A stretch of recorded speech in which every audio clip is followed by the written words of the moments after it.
As Jeff mentioned, this terrorism threat stems directly from the chaos in Syria and in Iraq.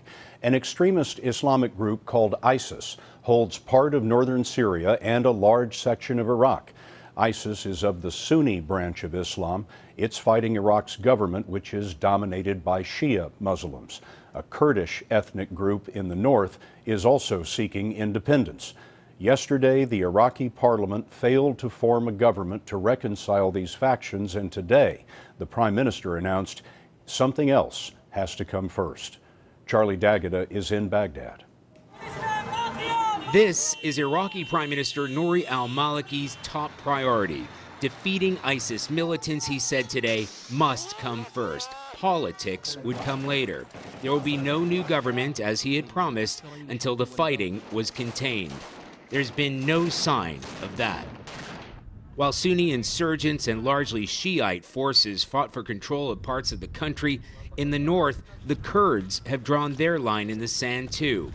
Kurdish troops, known as the Peshmerga, have been reinforcing defenses and raising their own flag outside the city of Kirkuk. The Peshmerga quickly took over this oil-rich city in the wake of the ISIS advance when Iraqi troops abandoned the city. And Kurdish President Masoud Barzani has announced the Kurds will hold their own vote for independence. The Kurds live in a relatively prosperous and stable region in northern Iraq built on oil money. The relationship with the central government in Baghdad has never been a close one. Now they'd like to separate altogether.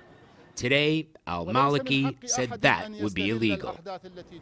Charlie D'Agata is in Baghdad tonight. Charlie, it was just 10 days ago that Maliki told U.S. Secretary of State John Kerry that he would form a new all-inclusive government by now.